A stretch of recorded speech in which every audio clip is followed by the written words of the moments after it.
Hello mga boss. Ang gagawin naman natin ngayon sa LCD TV na ang brand, kung titignan nyo, Samsung.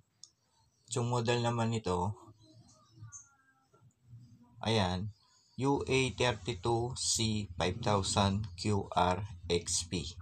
So yan bale yung kanyang model. Ngayon, ang problema naman nitong TV na to, so itatry ko na lang para makita nyo. So saksak ko lang. So nag-on naman tong TV, pansinin nyo. Ayan, kung titignan nyo, bale umilaw na tong kanyang indicator. So power on natin. Ayan, umilaw naman yung kanyang indicator. Power on. Ayan mga boss. So hintayin lang natin.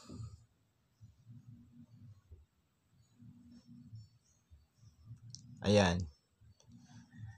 So yan bale ang problema nitong TV. Kung papansinin natin dito sa bandang kanan, ayan. Medyo kulay puti mga boss. Ayan. Tapos meron siyang kulay green. Compare natin dito sa bandang left side. So normal. Dito naman sa right side. Ayan, parang slow-mo mga boss. So yan bale yung ayusin natin dito. Pero bago yan, sa mga hindi pa pala nakasubscribe dito sa ating channel, huwag sanang kalimutan mag-subscribe. At pakipindot na rin notification bell para sa susunod na upload na gagawin natin, ma-notify kayo.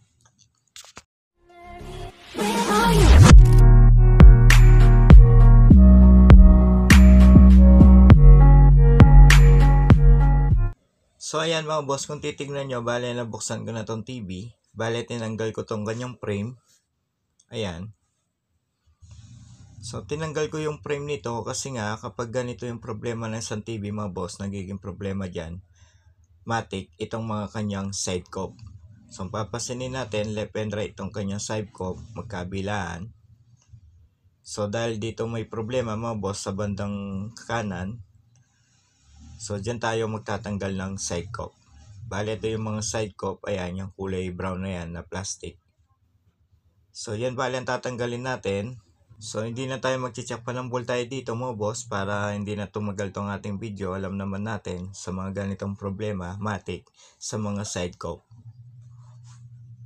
So gawin na natin mga boss. So yan, bale unahin natin dito sa itaas.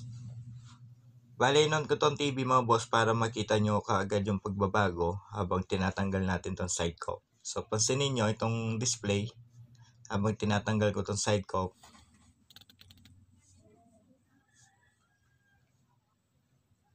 Ayan mga boss, kung papansinin nyo habang tinatanggal ko tong side cope, so yung display nitong TV, ayan.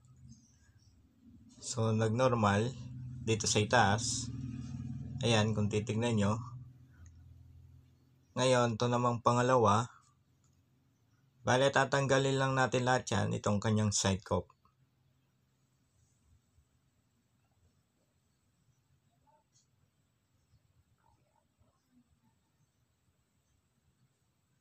Ayan mga boss, pangalawa. So kung napapansin nyo mga boss, habang tinatanggal natin yung mga side cope, so nagno-normal itong display nitong TV. So nawawala yung kulay puti na slow-mo dito sa display nitong TV.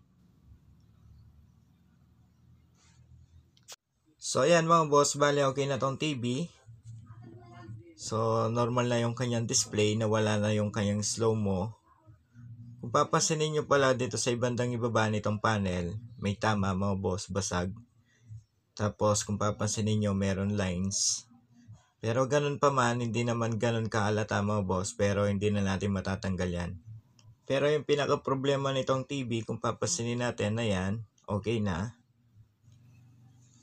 Bale, ito pala yung mga side cope na tinanggal natin mga boss. Ayan, 4 na piraso. So tinanggal natin yan yung bandang kanan. So, doon tayo nagtanggal ng side cope. So, sa mga baguhan dyan, huwag kayo basta-basta magtanggal nitong mga side cope. Siguraduhin nyo munang tama yung tatanggalin nyo. So, left and right kasi yan mga boss. Ayan, kung titignan nyo, normal na yung kanyang display. So, nawala na yung kulay puti na slow-mo. Ayan.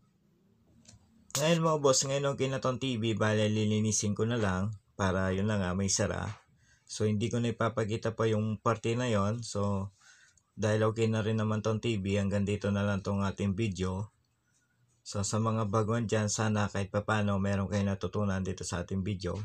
Kung meron man, wag yun naman sanang kalimutan mag-subscribe at pag-ipindot na rin notification bell para sa susunod na upload na gagawin natin, ma-notify kayo.